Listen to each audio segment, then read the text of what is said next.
नन्ही बूंद का सफर इस्तेमाल करते जैसे ये कभी खत्म नहीं होगा। नलकों से टपक टपक कर पानी बहता रहता, बाल्टियां लबालब भरी रहती और बागात रोज पाइपों से धोए जाते।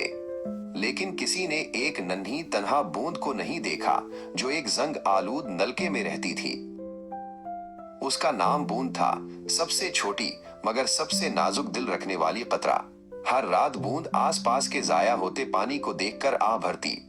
अगर लोग यूं ही हमें जाया करते रहे, उसने आहिस्ता से कहा, तो एक दिन बारिश के गीत गाने के लिए कोई बूंद बाकी नहीं रहेगी। एक सुबह जब सूरज बहुत तेज चमक रहा था और जमीन प्यासी थी, बूंद ने फैसला किया कि अब वो नल छोड़कर निकल जाएगी। वो आहिस्ता से बह निकली और एक नए सफर पर रवाना हुई, ऐसे मकाम की तलाश में जहां पानी को जाया नहीं बल्कि मोहब्बत से संभाला जाता हो। वो गंदे नालों, तारीक पाइपों और बदबूदार जोहड़ों से गुजरती हुई एक दरिया में जा पहुंची।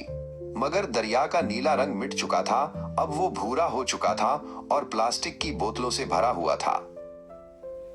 ये मंजर देखकर बूंद रोने लगी। काश ये लोग देख सकें कि वो हमारे साथ क्या कर रहे हैं, उसने अफसोस से कहा। बूंद ने अपना सफर जारी रखा। दरिया उसे एक ऐसे इलाके में ले आया जहां हुआ भी प्यासी थी।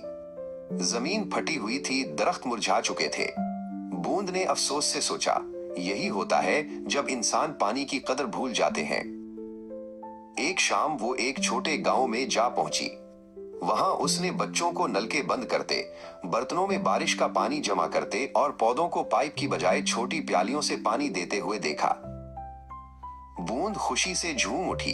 ये लोग पानी से मोहब्बत करते हैं, उसने मुस्कुरा कर कहा। शायद मेरा घर यही है। वो मिट्टी के एक घड़े में जा बसी। गांव के बच्चे उसका ख्याल रखते, पानी कभी जाया नहीं करते, हमेशा बांट कर पीते। रफ्ता रफ्ता आसमान पर बादल छा गए, जैसे कुदरत खुद उन्हें शुक्रिया कहने आई हो। पहली बूंद गिरी, फिर दूसरी, फिर तीसरी और जल्द ही पूरा गांव बारिश में झूमने लगा।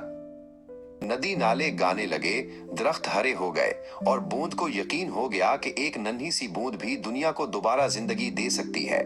उस दिन के बाद जब भी बारिश बरसती, बूंद हर कतरे के जरिए सरगोशी करती, मेरी हिफाजत करो, मैं तुम्हारी जिंदगी बन जाऊंगी। एक छोटी सी बूंद भी फर्क डाल सकती है। पानी बचाओ, जिंदगी बचाओ।